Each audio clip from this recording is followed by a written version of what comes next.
I'm Bill DeFoi, and welcome in here to a segment that we're going to call Sports Junkies. And the reason for that, very, very simple. I've got with me a good friend, sports writer for the Ventura County Star, Rich Romine. Rich, good to have you in here. Oh, thank you, Bill. It's we go way, way back in the days of Ventura when my father was a pastor of a church that you attended with me. That's right. That's very, very true. And boy, that takes us way back. And you knew my brother and my sister and my mom and so on and so forth. And we've just recently gotten reunited through Facebook. And I thought, it would be a great idea, Rich, for you to come on.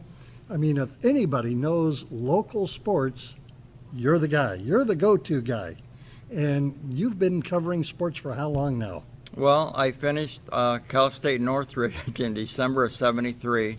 I drove up the coast one day and stopped at all the local newspapers, Thousand Oaks, Camarillo, Santa Paula, Oxnard Press-Courier. I think I drove to Ojai.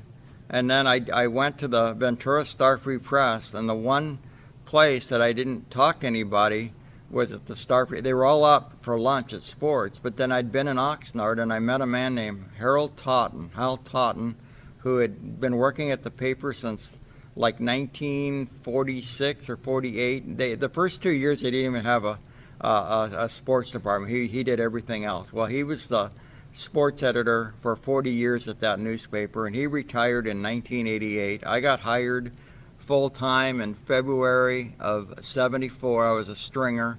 A guy named Bias Bill Clark, and Bill was a character. Everybody still remembers Bias Bill. He covered all the schools in Oxnard, but Hueneme was one of the schools that he loved.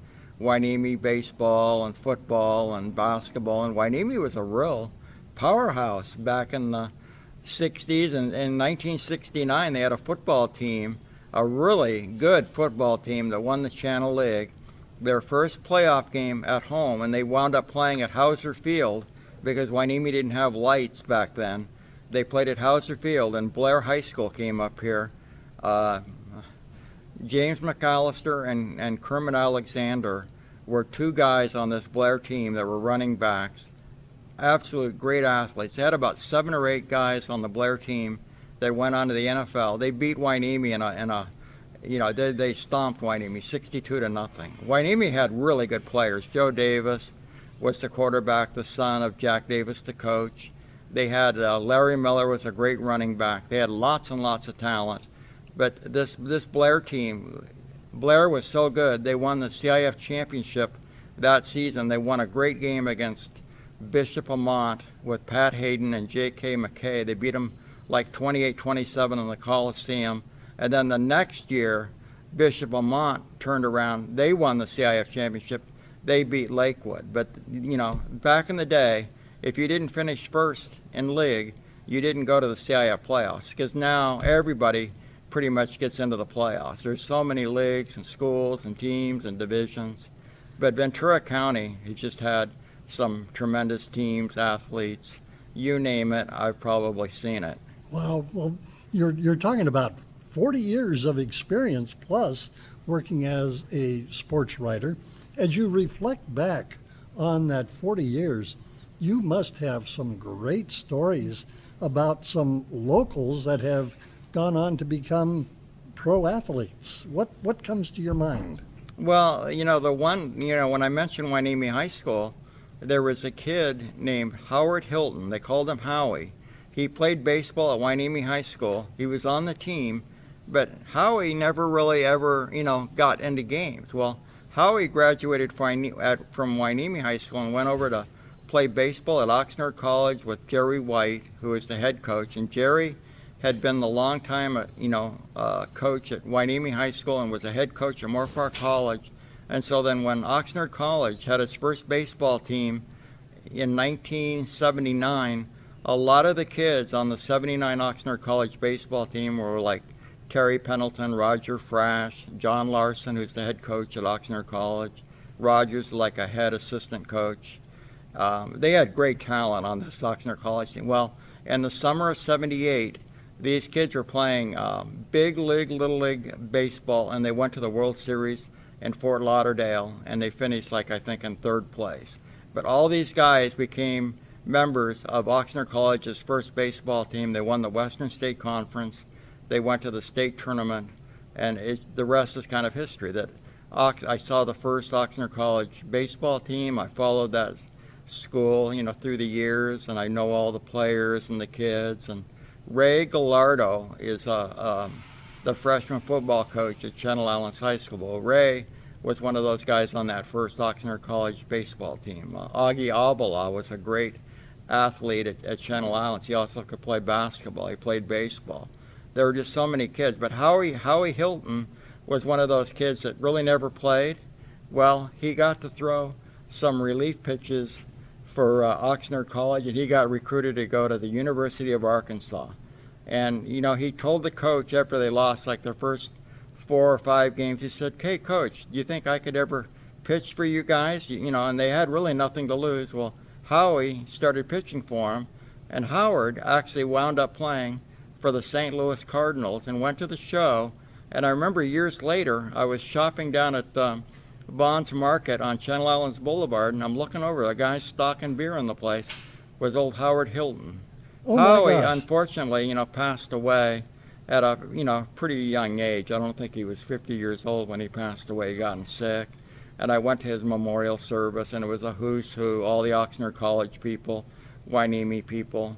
But you know what? Terry Pendleton was one of the best players I'd ever saw play high school baseball at Channel Islands. They lost a crazy game in the sun at Alamany.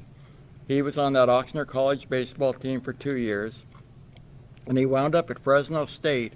And Terry's father would always send me clippings from the Fresno Bee. Well, I love the Fresno Bee. I moved to Fresno in the summer of '63, went to junior high at Sierra, McLean High School. I graduated in '69. I threw the newspaper for the Fresno Bee, and I remembered how many great sports teams we had in Fresno. I went to McLean High School. Edison High had a guy named Charlie Young that played at USC, Philadelphia Eagles. He was a man playing with boys.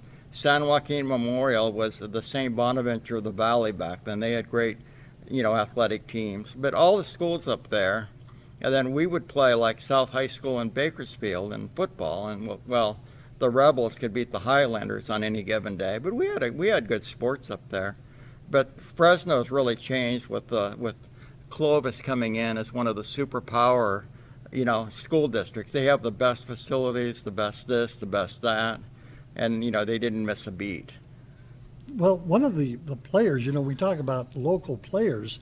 One that I remember from years ago went on, I believe he played third base for the Cleveland Indians, was Brock Jacoby out of Ventura High. Yeah, Brooke was a great guy. In fact, I got to, meet Brooke again a few years ago. I was over at the batting cages in Camarillo with Roger Fresh, and Roger called me and said, "Hey, Brooke's going to be here today. Come by and see Brooke." And I came by because Brooke had moved back into the area because his son was playing college baseball at Pepperdine. Oh, wow. And so then I was one of those guys that saw Brooke play at Ventura High, and he was at Ventura College with Donnie Adams and Gary Anglin.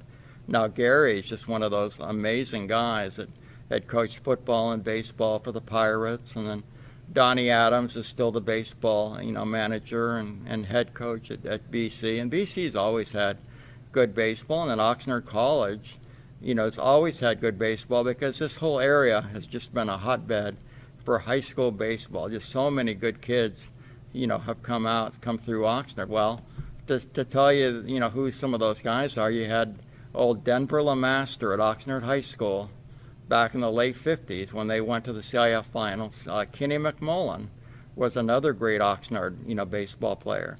And Kenny played for the Dodgers for a while, and he had actually partnered with Jim Coburn, who later became a pitching coach with the Dodgers, and they worked a lot together with Big Brothers and Big Sisters. And I covered those golf tournaments. Oh, yes, yes. Well, the great story is, it was in 1993, the day after the Super Bowl. The Cowboys beat the Buffalo Bills, and Lee Elder was one of my sports writers. He went to the Super Bowl, and covered it.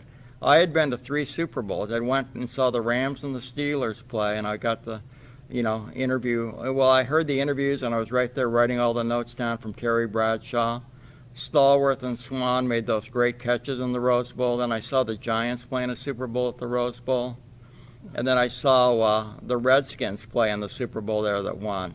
But those were great Super Bowls. But getting back to McMullen and Colburn in that golf tournament, I'm out there on the golf course, and Steve Thomas from the BMW, Right. place in Camarillo, he's there with his buddy Dick Butkus. Oh, yes, And yes, Butkus yes. is telling me all these great, great stories, and I'm just laughing because he's got all these one-liners. He's a great man and really nice. And so I went home, and I was going to write the story up for the Oxnard Press-Courier for Tuesday morning's paper. Well, about 4 o'clock, my phone rings at home, and Karen Magnuson was the editor of the paper. She said, "I need to talk to you." And so I said, "Yeah, I'll be right down." Well, as soon as I walked in the door, I never got to write that story. I walked into her office, and I'm in the office with a guy named Dion Leffler, Karen, and Tony Sin, who is our church editor and one of the assistant editors at the Press-Courier. And Tony actually went on to work at the Star. But what happened was, she said, "Well, she said, here's your check. You're not our sports editor anymore." And I couldn't believe it. And it was just a few days later. I'm out at Bel Air Park in Oxnard, and Jim Lout was there. He was Dave Lout's father. He was an old science teacher. He was the clock keeper for Oxnard College basketball, and and his son Donnie had been a great youth athlete and high school athlete at Channel Islands High School, and then of course Dave was a state champion at he went to the state meet and a CIF champion in track and the shot put, and then he was in the '84 Olympics, and everybody thought that Dave was going to win the gold medal in the shot put at the Coliseum. And lo and behold, a man from Germany who I don't think anybody even had this guy on their radar wound up winning the gold, and Dave won the bronze. And it was just like, well, that's just, and it was so sad. I was in the office the morning when somebody asked me, said, the rumor is that maybe Dave Lout, died last night. Well, I said, give me a minute, I'll make a phone call. Well, 30 seconds later, I got the call back. Yes, Dave's dead. I couldn't believe it. I went to the vigil, that week, and then I was at my dad's, was living at Alma Villa. A Thursday morning, I'm off. My cell phone rings. A man says, "I'm friends of the Lout family. They would really love to have you come and speak at the memorial service at Hueneme High School," which I did. And sitting next to me was Big Lou Cianovich. He's the greatest basketball coach and boys basketball, I think, in the state of California, because Big Lou won championships in basketball, state championships. He won a CIF baseball championship. He won 2 CIF football championships. And he was just, a great guy. And then on the other side of me was Brian Fitzgerald. And then Jim Bauer was there. He was the guy that had to replace Lou Cianovich as a Santa Clara High School football coach. Now, Jim had played college football at Cal Lutheran with Lou's son Sam, and Sam was a Rookie of the Year in the Canadian Football League. Sam is like an administrator at Oxnard High School. And, and it was funny because Jim's brother, Hank Bauer, is a big commentator, radio guy for the Chargers down in San Diego. Hank played for the Chargers when they played in that game against the Cincinnati Bengals in Cincinnati to see who was going to go to the Super Bowl. And that game was so cold. They were playing on frozen tundra. And I remember, Hank was saying that he had a frozen nose after that game. His nose froze. Well, the funny story is, I went to a winter sports banquet at Santa Clara High School, and lo and behold, it was at the Knights of Columbus, place right there on D Street. Anyway, Hank showed up, and he gets up in front of all the people as a guest speaker, and he's telling everybody, he says, any of you guys, boys or girls, play soccer here? He says, soccer is like a sissy sport. And well, you can't say that, but everybody, kind of laughed. But that made everybody upset, that he was joking like that. I mean, he was probably just being facetious, but you got to be careful what you say. Well, it's very true. I mean, you talk about soccer like that, probably David Beckham and Pele would take exception to that comment. And Oxnard, the city of Oxnard, even when I was a sports writer, they had the old Oxnard Sports Festival every year. And they always had soccer, and they had some great exhibition games because the city of Oxnard had great adult soccer. And I remember one time trying to get the Ventura County Soccer League standings into the Press Courier, and I finally got it. One guy tried to tell me that that we would have to pay him money to get the results and standing. I said, why would we have to pay? I mean, this is something that everybody should be entitled to. Exactly. Some of the, to shift gears a little bit, you've been covering local sports for a long time. Years ago, if memory serves me correctly, Oxnard put in a baseball stadium, and there was a big hubbub about having them do that. What's your thoughts and recollections? Well, I was around when the Ventura County Gulls had that inaugural season, the one and only season when they played afternoon games at Ventura College. Right, I remember that. They played a team from Palm Springs who were the Angels. Well, this was a great game. John Candelaria was doing rehab. I remember He was at that, Ventura yes. College, and that place was packed. There were lots of reporters, and Candelaria pitched an inning or two, and as soon as he was done, he decided he was just going to leave the stadium. Well, we all ran out and tried to get a comment from him, and he didn't talk or say anything, but he ran to his car, but we were trying to chase him down. And the thing about the Gulls and minor league baseball back then, McMullen and Colburn, and there was another man named, I think his name was Jim Bybee. They were all co-owners of this team. The Gulls had great talent. They were a part of the Blue Jays organization. But what happened was none of the cities back then, Camarillo, Oxnard, or Ventura, would make a commitment to build a baseball stadium for the community. There was always the talk that they were going to build a stadium like behind the Auto Center in Ventura. They had also talked about years ago that they were going to build a swimming complex there. Well, they wound up building a great swimming pool thanks to Jim McConaughey and all those hardworking people over on Kimball Avenue, which is a great facility. Yeah, very, very. In fact, I used to live not too far from where that facility is located, and I remember the construction going on. And it is a very beautiful facility out there. So back to baseball, then somebody comes along and we have the Pacific Coast Suns playing in the beautiful city of Oxnard. Well, the problem in Oxnard was they didn't have a baseball complex with lights. So the Pacific Coast Suns were like the Gulls. They played at Oxnard College, and because it's a community college, you can't sell beer, during the games. You can have peanuts, you can have soft drinks, but beer, was a no-no. So they couldn't have beer.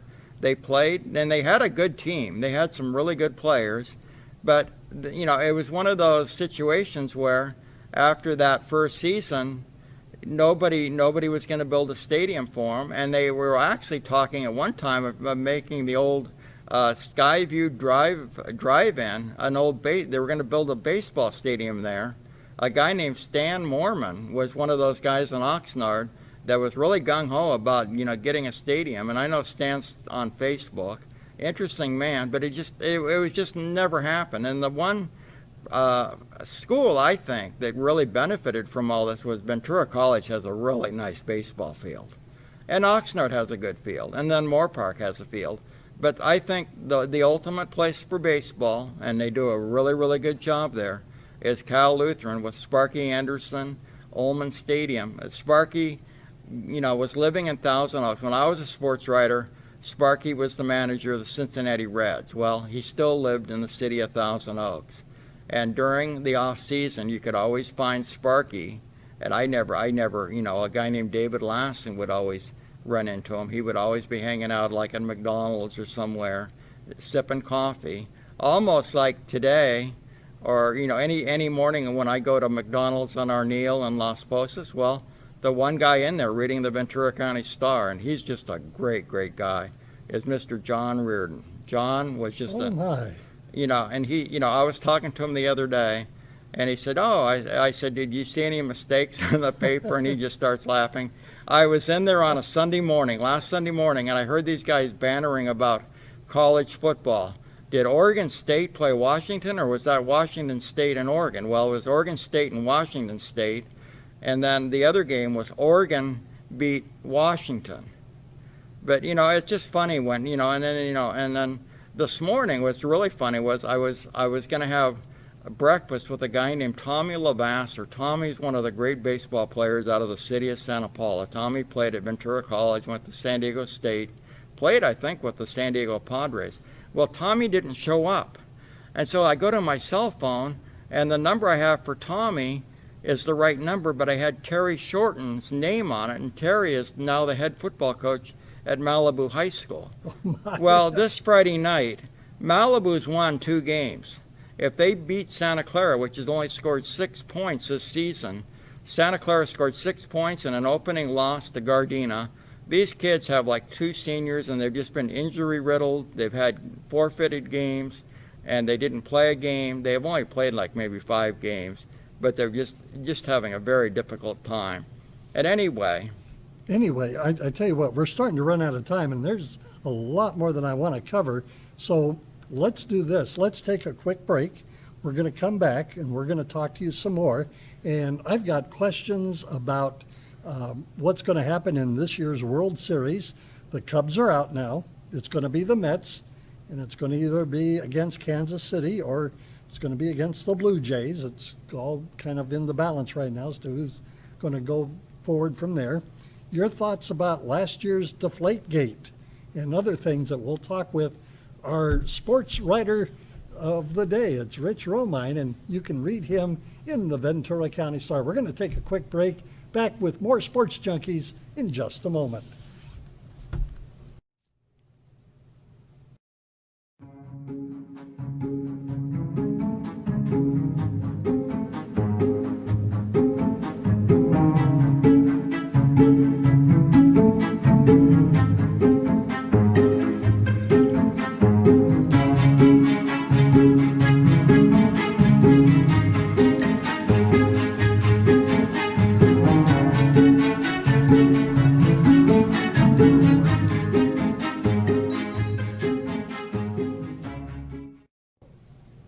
I'm Bill DeFoi. Welcome back to Sports Junkies, and we're visiting with Rich Romine. He is a sports writer with the Ventura County Star. He's been doing this for some 40 plus years, and we've been talking a lot about different things in the high school athletics and just local sports in general. One of the things I wanted to ask about, Rich, about 10 years ago, I think now, Buena High School installed a new football stadium, and that place is really, really nice. yes, it is, because if you remember, they had to play, games at Larrabee Stadium. The only kids that were really playing on the old Buena field that didn't have lights, the Ventura Packers would play over there. They would have, a freshman football practice and the JVs and varsity, but they had to play there. They were playing their games, at Larrabee, and then when they finally opened that new stadium, it's really a nice complex over there. It is a very nice complex. I've had the privilege this season on a few of the halftime shows to go in and do a narration piece for a production that they're putting on called Shine, and I'll be out there in a couple of weeks, and we'll do a couple of more of those performances for Buena High School, so I'm very happy to be a part of that. As you think back on local sports, I was reading a comment that was put on Facebook to say, you're a walking encyclopedia when it comes to, your stats, the players. How do you keep track of everything? Well, we mentioned this man's name before, but Harold Totten in the summer of '59 was the sports editor of the Oxnard Press Courier. Well, what happened with Harold was he covered the home games of the 1959 World Series when the Dodgers beat the Chicago White Sox.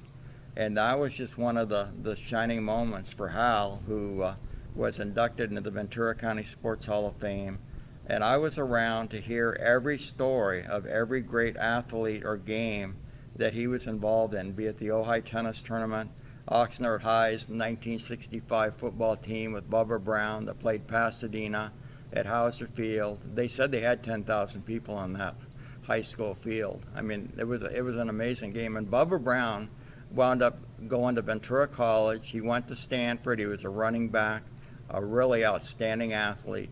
And Bubba, I think, was offered and drafted by the Steelers, but he turned down that offer and went into the business world. But Bubba was just a great athlete in the city of Oxnard. So you're able to naturally just retain all of this information, and you're able just to you're a walking encyclopedia. I've got to tell you. Well, everybody's amazed, and it's funny because like my wife, she's heard some of my stories, and my son and daughter, and I have two daughters. My son's 22, and then I have a daughter that's 29, Rochelle, and Stephanie is 24. My son's 22, Nicholas. They all graduated from Cam High, but my son was 4 years old when we moved from Oxnard to Camarillo, and then all my kids went to Cam High, so I knew every coach and every teacher at Adolfo Camarillo High School, and it's a very good school.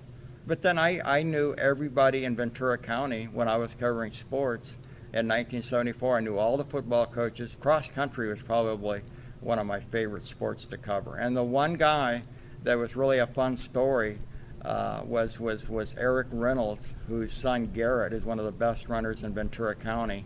Eric was inducted into the Ventura County Sports Hall of Fame, this year. And one of the great stories was just sitting down with Eric and having a cup of coffee and having him tell me his story, how he started running, and he was a national champion, and then he's out helping and watching his son run, and helping Ventura High's program. And Eric is just a genuinely super great guy, and I just enjoyed talking with Eric. I watched him run in high school and wrote about him, and there are just so many people that that have touched me. Like Joel Gershon was the old football coach at Channel Islands. He had great programs, and Don Cardinal was the Channel Islands High baseball coach. He did very well. And then Oxnard High had really good football teams and basketball teams, and their baseball team now with Alfred Terrazon. Al's just a great coach. I was covering Al when he was in high school at Santa Clara High School back in the 70s.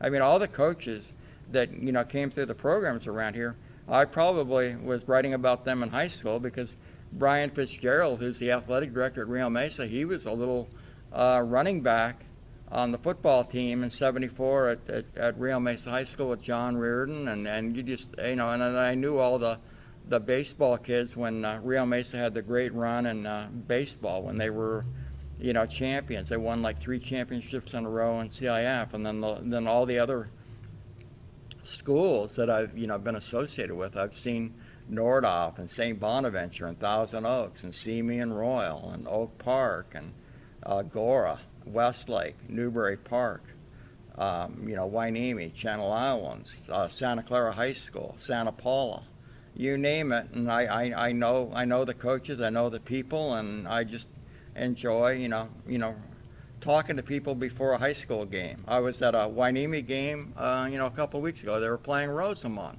One of the junior varsity officials came over to the bench. I'm sitting there, and he said, I went to this school and graduated in like 1975. He said, remember that baseball game when we played Lakewood here, and we lost that game, and all we needed to do was get a base hit. The bases are loaded, and we beat Lakewood, go to Dodger Stadium. Well, the guy comes up to the plate. He doesn't get the base hit. He grounds out. Hueneme lost in 8 innings to Lakewood. Lakewood went on, and then Lakewood and Hueneme had a great baseball rivalry back in the day. And the other great story was Terry Tackett was the baseball coach at Hueneme when they qualified for the CIF finals in baseball to play El Segundo.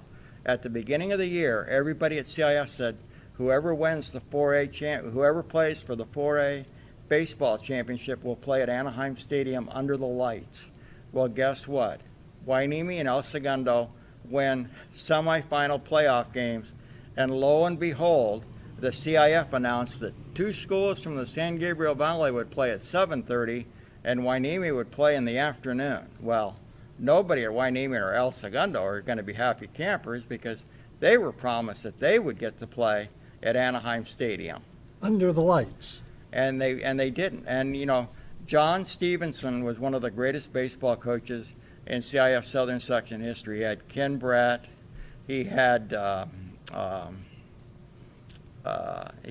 pitcher that played for the Baltimore Orioles. But I mean, it was just great baseball tradition down there.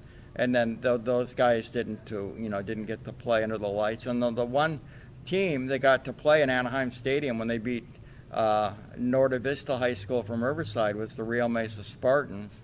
And they had 2 or 3 of those guys on that Rio Mesa team were absolute studs. The third baseman was the son of the Thousand Oaks baseball coach. Well, Thousand Oaks and Rio Mesa in 1980 played in a preseason tournament and tied. And so then I was talking to Dick Hawkes one day, and I said, how did you guys decide who won that game if you're tied? Because Rio Mesa really had, they were unbeaten that year. And he said, well, Jim Hansen said that he was the coach at Thousand Oaks. He said, you guys beat us, so you guys are really the tournament champions. Well, it was really a virtual tie. But Roger was playing on the Rio Mesa baseball team, and that was Jim's son. So that was what was really pretty interesting. But yeah, I've seen, I think Santa Clara just had some fun basketball teams when they had Stacy Sianovich, Joe Wallace. They had, you name it, and they had some great athletes come through that little school. Well, I know going to Ventura High School, I was a sophomore, and a little guy, well, not little, I mean, a tall guy, by the name of Keith Wilkes was playing for Ventura High. Eventually, he moved on to Santa Barbara and played in Santa Barbara, but Keith Wilkes, you would know as Jamal Wilkes, went on to play for Golden State and then the Los Angeles Lakers. Well, Bill, here's a great story. My next door neighbor, I'm living on Lang Street, my next door neighbor was a friend, a great friend, a kid named Nick Marinovich. Well, Nick played VYBA basketball with Keith Wilkes. And one of my other good friends right down the street was a guy named Eric Schultz. And then at Loma Vista School, I went to school with a guy named David Meyer. Now, all those guys were really pretty good basketball players. So when I was on Facebook one time, I saw Nick picture pop up, and I clicked on his name. I wanted to be friends with him again. It'd been a long time. He was living down in San Diego. Well, I never heard from Nick. Well, I'm reading the Star obituaries, and a guy named Milo Marinovich is in the paper, and I said, wow, Milo is like Nick Marinovich's uncle. I can drive over to Ivy Lawn Memorial and go to that, memorial service, and I bet Nick will be there. Well, lo and behold, guess who was there? Well, Nick was there, and Bob Swanson, Robert Swanson shows up. And here we are after the service. Bob's talking to Nick, and he said, Nick, you were just a great guy for having to be the kid on the Ventura High basketball team that got to guard, Mr. Wilkes every day in practice. And the one game when Wilkes and those Ventura kids were playing Paul Westfall in Aviation High School, and I think it was a CIF semifinal game, and Ventura really had that game won. And a kid from Ventura who shouldn't have even shot the basketball takes a quick shot and gave Aviation and Westfall just enough time to get down the floor and score and beat Ventura. So what happened with Keith was he was the son of a pastor. And so Swanson, says that he told Keith, he said, I don't think you should stick around Ventura if your family's moving to Santa Barbara to be a part of a church up in Santa Barbara, that you should go to Santa Barbara. And so he went to Santa Barbara High School, and what does he do at Santa Barbara?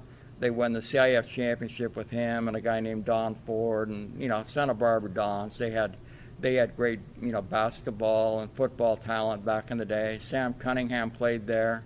I was talking to a Hueneme coach the other night. He was on the varsity team, and I think it was 1967 when Sam Cunningham was on that great Santa Barbara team, and they had the teen-ton line. They had one of those guys at Santa Barbara High weighed like 400 pounds.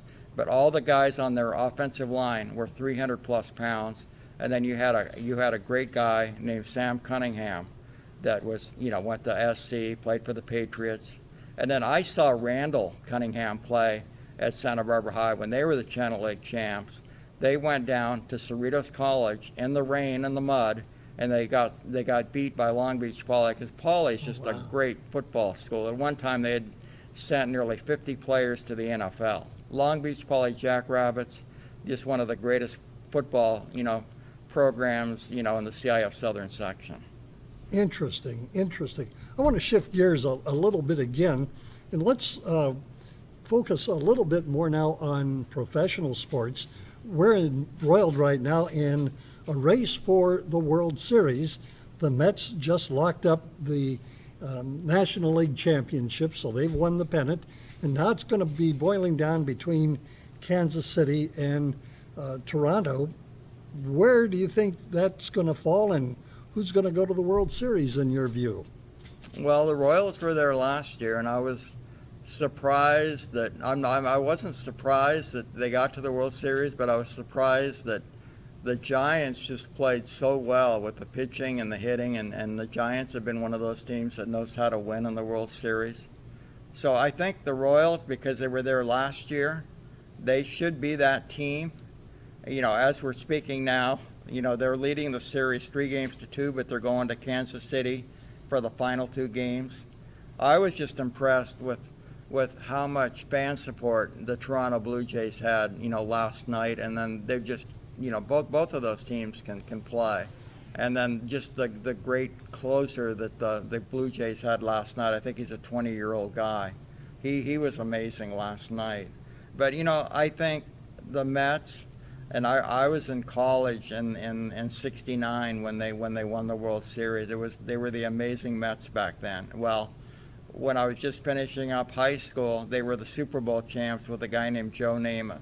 That was the team that everybody said there was no way in the world that the New York Jets could beat Johnny Unitas and the Baltimore Colts. Well, nobody believed when Joe Namath said, I promise and guarantee that we're going to win the Super Bowl. Everybody just kind of said, oh yeah, you can say that, but that won't happen. Well, Joe, delivered on his speech. And then, I just think New York is just a great sports town. You've had the Yankees, they've been perennial champs. You had the New York Knicks, who could beat the Lakers back then. The New York Jets have been around. The Mets have had success. And, New York just supports, those teams. They all get excited. And the Cubs had an outstanding team. They were really, really good. I mean, they were the Cubs, the Pirates, and the Cardinals. And I thought, well, if the Cubs beat the Cardinals, the Dodgers are going to have a chance to go to the World Series this year. But, the Cubs were the Cubs, and they beat the Dodgers. And Don Mattingly, lost his job today. And I think he just didn't want to be the manager anymore. He just decided he'd had enough, and there's just too much pressure in LA.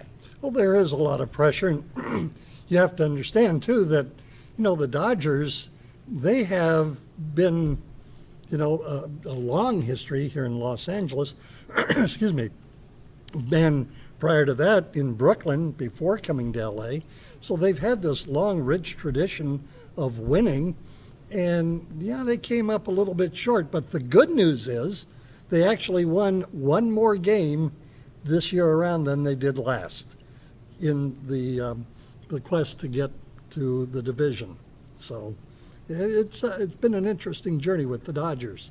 And also with the Dodgers, probably my all-time favorite sports broadcaster is going to hang up the microphone after next season, Vin Scully. Your thoughts? Well, when I moved to Ventura in the summer of '57, there was no LA Dodgers then. We didn't have the Lakers. We had the Los Angeles Rams, who had really been the toast of Southern California football from the early '50s with all that great talent. I mean, the Rams were just a super team back then. And I remembered in '58, I became a big baseball fan in 1958, and I started collecting baseball cards, and I had all the cards, and I loved baseball. I loved sports in general. And then Vin Scully was one of those guys that we all had to get our transistor radios and listen to Vin, and I just loved it. And the Dodgers really in that 58 season, they finished, I think, like in 6th place. They were way out of it. And then the 59 Dodgers has got to be, in my mind, my all-time favorite team, because I just was so in love with who they had. They had Sandy Koufax, they had Don Drysdale, Maury Wills, Junior Gilliam, Duke Snyder. They just had all these great players. And then they had Larry Sherry and Norm Sherry and Johnny Padres. I mean, you name it, and they had it. And they were just, and that was one of those teams when you didn't know if they played, if Koufax or Drysdale pitched a no-hitter, somebody would say, did the Dodgers actually win that game? Because they could have lost on an error or a wild pitch or a stolen base or a sacrifice fly. But those guys just scraped out, games. Because I remember, we were talking about Jimmy Colburn. Well, he started that Colburn Baseball League. Right. So the very first day of that baseball league, they were at Santa Paula High School, and I got to meet Maury Wills in person. Maury was just a super nice guy and was talking about, his career and how he grew up. And I think he played baseball barefoot, and he was not a really, he didn't have a lot of, riches, but he was just talented. And Walter Alston was just a super great manager back then.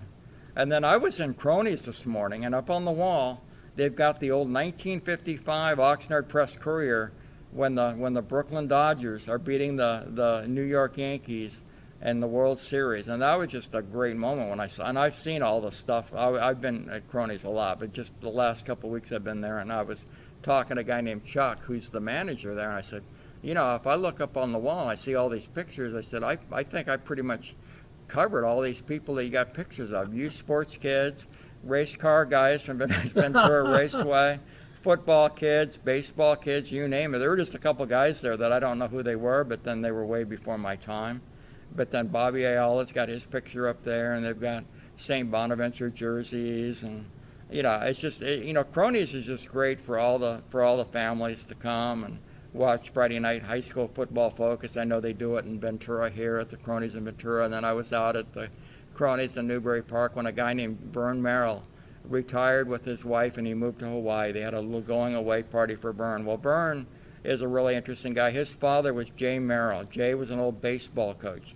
Jay won championships in the Tri-Valley League, the Frontier League, the Channel League. Wow. And then, Jay's not in the Ventura County Sports Hall of Fame. It's just, the Ventura County Sports Hall of Fame is one of those organizations where I bet 85% of the people, I wrote about them in the paper at one time or another. I know all those people. And if I didn't write about them, I heard about them. And, I love the Ventura County Sports Hall of Fame. I mean, it's really, it's not easy to get in the thing. I'm not in there, but then, I know people that are. Jim Parker is a sports writer from the Ventura County Star. It was the old Star Free Press. Woody Woodburn's in there. Hal Totten's in there. There's only 3 sports guys, from the sports writing world that are in there. And then they got, a couple broadcasting guys in there, that were local broadcasters at high school basketball and football. But no, and it's just great. They got great men and women that are in it. And they only picked 5 people. And the very first year that they had it, I think, I think they brought in Jamal Willis as like a guest speaker, and he was in that first, induction, class. But these great people in the Ventura County Sports Hall of Fame. Can you give us some examples of some of those people in that Hall of Fame? Well, you've got a guy named Joe Vaughn, who is the winningest girls basketball coach at Buena High, who won Channel League championships and state championships. And then I remember, going to the state finals when the Bulldogs, beat Lisa Leslie. They lost to them in the CIF championship game and came back to beat them in the regional finals with Frank Scott of Morningside. They beat them to go to the state championship, and they won the state championship that year. They played. One year they played Grant High School from Sacramento, and they beat that. And then they played a school from Los Gatos called the Orange Crush. Oh my, what a name! And then that was a team that had a girl whose father was a big NBA star and basketball player out of Ohio State. And you mentioned Lisa Leslie, and Lisa went on to play for the LA Sparks. She was an outstanding player. And then, Joe Vaughn, one of the great games with Joe Vaughn was Cheryl Miller and Riverside Poly, came to Ventura College and played the Bulldogs. And I think Riverside Poly beat Buena by 1 point at VC that night to go on. And Cheryl was on that team when she scored 100 points in a basketball game. That's very controversial how they ran up the score on Little Norte Vista High School, because there's a lot of people that would say, wait, why did she? How could she score all those points? And don't you take the foot off the gas pedal? But you know how teams can run up scores on people. We see it in high school football. Running backs. I mean, there's a kid at Grace Brethren, and they play. They're going to play Santa Clara this year. And, Grace Brethren's an outstanding team. They were in the CIF finals last year. They didn't win, but they've got this kid named Zykel Reddick.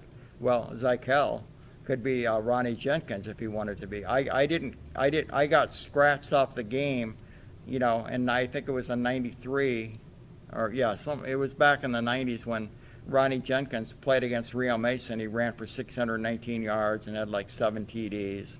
I wound up doing but I had seen Ronnie the week before when he ran wild against San Marcos. He had like 320 yards. I said, well, poor Rio Mesa next week. That's not going to be a fun game for the Spartans. Well, lo and behold, here comes Ronnie. He's just running up and down. And I'm good friends with Ron. Ronnie's an interesting guy. He went to BYU, and then he went to Northern Arizona. He played for the Chargers. He played for the Raiders, and there's just so many good athletes that have come out of this. And then Eric Turner was one of those kids at Ventura High School. In '84, that was one of the best high school football games you could have. Rio Mesa, Camarillo, for the CIF championship at the LA Coliseum. A great game. Camarillo won. Camarillo. Their running back was a guy named Jim Bittner. Well, he's the head football coach at Rio Mesa High School. The quarterback was Scott Klein. He was a longtime baseball coach at Camarillo High School. Carl Thompson was a great coach. He also won a CIF championship with Joe Borchard in, I think, '97. I mean, Camarillo and Ventura just have great, sports history: basketball, football, baseball. It's just fun to see all these schools and the kids that come out of these schools, because there's always talent. Every year there's a new star being born. And a lot of them, as you've mentioned, have gone on to play for professional teams or major college teams, and it's really amazing excuse me, to see the talent pool that Ventura County produces. I think this area can hold its own. I mean, it's just that the thing that people have to remember is that, they're competing against schools that have so many students and traditions, and it's just not easy to get to the CIF finals and win. I mean, to win a CIF championship, it takes talent, it takes luck, it takes breaks, because a lot of these schools, play long road games. I remember, this is a great story. Lou Cianovich is coaching Santa Clara High basketball. Well, if my memory serves me right, they were the CIF champions that year, but this was back in the day when the CIF Southern section included schools in San Diego. Well, they went to Escondido on a Tuesday night to play basketball. They won that game. Well, I think their very next game was they went up to Bishop Union, home of the Broncos, and Bishop Union is it's not too far from Reno. If you can get to Bishop, you could be in Reno in a heartbeat. Well, they won that game at Bishop Union. I remember being at Ventura College one night for a boys basketball playoff game. I'm in McDonald's, and all these people from Bishop had been down here because they had just lost at Ventura College against the Santa Clara Saints, and they're all talking about the long trip home. Well, that's a long drive from here to Bishop. It is. Now, we've only got a couple of minutes left, so I want to quickly sneak in, kind of really shift gears here. Last year at the Super Bowl, we had the Seahawks and we had the Patriots playing each other. Big controversy about Deflategate. And initially, Tom Brady was given a 4-game suspension. It was overturned. What are your thoughts, very quickly? Well, I'm just surprised that, that the officials or people other than Tom Brady, touching the ball, couldn't tell. But then, and I work with all these people that love, Boston sports. They're from Massachusetts. And, and I don't, I just, it was just one of those crazy games and how they were able to pull it off against the Broncos, and then the Super Bowl is, when they make the call to throw a pass instead of giving it to Marshawn Lynch for the Seahawks to win and they got beat. But I just have so much respect and admiration for the Patriots. What a great organization. Because the one thing I'll say is real quickly is that the year that the Rams won the Super Bowl when they beat the Titans and held them off at the goal line, everybody had the greatest show on turf, having no problem beating the New England Patriots, and and Belichick is just a great coach. He is, no two ways about it. Rich, we are simply flat out of time, and I really appreciate you coming. And I could sit here for hours, literally, and hear your stories. And I hope that you will do us a favor and grace us with your presence again. Oh, thank you, Bill. It was really nice talking to you, and I appreciate it. And I just thank all my, coaches and supporters from Ventura Raceway to youth sports to high school sports. That I've got one of the best jobs in the whole wide world. And it shows. You can read Rich in the Ventura County Star, and so I hope that you'll pick up a copy of the Star and read him. When are your columns in? Well, every Tuesday and Thursday I do all the youth sports, and then I do a local auto racing notebook every Friday or Saturday, depending on the day, with Ventura Raceway and the other racing guys. And then every Monday I do the wrap up of Ventura Raceway. So we're down to the last 2 weeks. Halloween night's the final night for the 2015 season, and they'll be racing again in 2016 with Jimmy Naylor. He's a great promoter. He is indeed. I've met Jim on several occasions. Rich Romine has been our guest. I'm Bill DeFoi. You've been watching Sports Junkies, a production of the Heritage Media Group.